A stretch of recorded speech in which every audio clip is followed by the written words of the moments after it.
Hello my viewers, welcome back to my channel. आज की readings क्या है देख लेते हैं। 5 जनवरी की पहला कार्ड आ रहा है सेलिब्रेशन का। 3 नंबर का कार्ड है। कहीं ना कहीं आपको आज के दिन कुछ खुशखबरी मिल सकती है। कोई रिश्ता पक्का हो सकता है किसी का, किसी के लिए एक डील पक्की हो सकती है। कहीं ना कहीं आपने जो भी इन्वेस्टमेंट की थी उसका रिजल्ट्स बहुत अच्छे आने वाले हैं। कुछ ना कुछ आपको लाभ होने वाला है, पैसों का या फिर घर में किसी खुशखबरी का। चाहे कोई बेबी आने वाला है, किसी ने कंसीव कर लिया है, कुछ ना कुछ डेफिनेटली सेलिब्रेशन की तरफ दिखा रहा है। ऑल्सो कहीं ना कहीं ट्रांसफॉर्मेशन का कार्ड आ रहा है। आपको अपने खाने पीने का ध्यान रखना है, अपने खाने पीने के रूटीन में चेंजेस लाने की ज़रूरत है। और कुछ लोगों के लिए ये एडवाइस है कि जो इंटरव्यूज़ दे रहे हैं या फिर कहीं कोई बात कर रहे हैं, तो मैं कहूँगी कि अपने कम्युनिकेशन स्किल्स पे काम करें। अपने कम्युनिकेशन स्किल्स पे काम करें, क्योंकि कहते हैं वाणी ही सब कुछ होती है। जो आपकी वाणी है वो ही आपका हथियार है इस टाइम पे।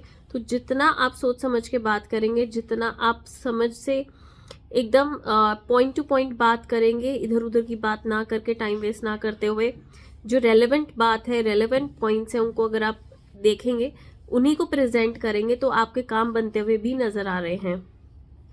ज़्यादा ना बोलें कहीं पर भी और कहीं पर भी कम ना बोलें। तो बैलेंस जो होता है कम्युनिकेशन में, वो रखना अभी ज़रूरी है।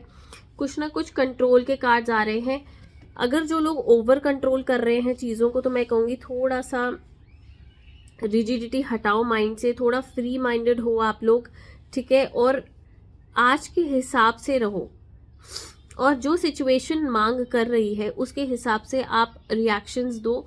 अगेंस्ट जाके मत दो, या फिर अपनी सोच की रिजिडिटी की वजह से कि ऐसा ही होना चाहिए, इस वजह से बिल्कुल भी कोई ऐसा डिसीजन मत लो जो आपको परेशान कर सके। रिश्तों में कंट्रोल लाना या कंट्रोलिंग नेचर के साथ रहना भी मुश्किल हो सकता है। कईयों के लिए मुझे लगता है कुछ इमोशनली कंट्रोल करने की ज़रूरत है। इतने भी इमोशन में बहकर डिसीजंस मत लो कि कल को आपको पछताना पड़े। गो विद द फ्लो का कार्ड आ रहा है। तो मैं कहूँगी जब कुछ समझ नहीं आ रहा, तो आप लोगों के लिए ये भी एडवाइस है कि आप वक्त पे छोड़ दें चीज़ों को। जिन भी भगवान को आप मानते हैं, क्योंकि ये 2025 है, मंगल का साल है, तो मैं कहूँगी आपको गुरु बनाना बहुत ज़रूरी है। किसी को गाइडेंसेस लेना बहुत ज़रूरी है, आपके सीनियर से या फिर मेंटोर से। कोई गुरु होना चाहिए आपके ऊपर, ताकि आप चीज़ों को बढ़िया तरीके से प्रेजेंट कर सको, आगे बढ़ सको लेकर। तो गो विद द फ्लो का है कि जैसा वक्त चल रहा है उसके साथ चल लो, भाव से कहीं उल्टा मत जाओ, ताकि डिफिकल्टीज पैदा ना हो। मोमेंट टू मोमेंट का कार्ड आ रहा है नेक्स्ट। वो भी यही कहता है कि सोच समझ के कदम रखने की ज़रूरत है। फिलहाल आपको सोच समझ के इमोशनली, मनी वाइज, फाइनेंसेस में, प्रॉपर्टी को लेकर, किसी भी चीज़ को लेकर इमोशनली डिसीजंस नहीं लेने।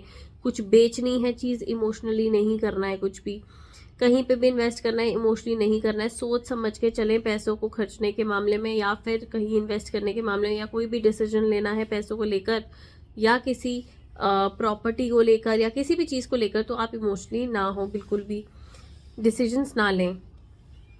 बियॉन्ड इल्यूजन्स, बहुत ज़्यादा ओवर थिंक करते हुए नज़र आ रहे हो, बहुत ज़्यादा कंफ्यूजन में नज़र आ रहे हो आप। 2 नंबर कार्ड आपके लिए आ रहा है। दैट मीन्स आपके आत्मशक्ति जो होती है, इंट्यूशन पावर्स आपके जो अंदर प्रेजेंट है, उसको पहचानो, अपनी शक्तियों को पहचानो और उसकी सुनो। मन में जो आ रहा है, आंखें बंद करके 2-5 मिनट, अगर आपको कोई चीज़ खटक रही है तो वो मत करो बिल्कुल भी। और अगर आपको लग रहा है कि नहीं, यही करने से मन की आवाज़ यही कहती है, तो उसको ज़रूर सुनो, अवॉइड मत करो। कन्फ्यूजन बिल्कुल मत रखो, और बिल्कुल ओवर थिंक करने की ज़रूरत नहीं है। जितना आप स्टेबल रहेंगे उतने बेहतर आप डिसीजंस ले पाएंगे। ये आज के लिए आपकी गाइडेंसेस हैं। तो मैं यही उपाय दूंगी कि मून नाइट्स आ रही हैं अब, सारी ही चंद्रमा के साथ हैं, तो आप मेडिटेशन ज़रूर करें रात को, ठीक है। और भिगो के बादाम ज़रूर खाएं सुबह, काजू खा सकते हैं, या फिर आप चांदी का जो होता है ग्लास, उसमें पानी पी सकते हैं। तो जितनी आप मून रिलेटेड रेमेडीज करेंगे उतना आपके लिए बहुत बेनिफिशियल रहेगा। मंडे के दिन महादेव पे जल चढ़ाएं, ठीक है, ये आपके लिए बहुत चीज़ें कुछ कुछ जो मेरे रेमेडीज समझ आ रही हैं मुझे आज मेरी ऑडियंस को नज़र रखते हुए, जो भी एनर्जीज़ आ रही हैं आप लोगों से, तो ज़रूरी नहीं है सारी मून की रेमेडीज़ है, तो मैं बस अंदर से जो मेरी आवाज़ आ रही है मैं वो भी बता रही हूँ आपको कि कहीं ना कहीं ये चीज़ें आपको करने की ज़रूरत है। और मेडिटेशन ज़रूर करें, मेडिटेशन करने से बहुत हेल्प मिलती है। और मेडिटेशन बहुत प्रकार की होती हैं, ज़रूरी नहीं है कि आंख बंद करके ध्यान लगाना है। अगर आपको कोई चैंटिंग पसंद है, कोई मंत्र पसंद है, अगर आप उसको भी सुन लेते हैं या भगवान को 2 मिनट भी याद कर लेते हैं, वो भी बहुत रहता है एज अ मेडिटेशन। या फिर आप अकेले सैर पे निकले, कहीं ना कहीं आप अपने आप से बात करें, अपने आप को टाइम दें, अपनी चीज़ों को ऑर्गेनाइज और सेटल करने के लिए टाइम दें, तो डेफिनेटली आपको यूनिवर्स से ज़रूर हेल्प मिलेगी। आई होप आज की रीडिंग आप रेजोनेट करते हैं, तो मैं कहूँगी नीचे हर हर महादेव ज़रूर लिखें अगर आपको रेजोनेट होता है, या फिर हार्ट्स भेजें। Thank you.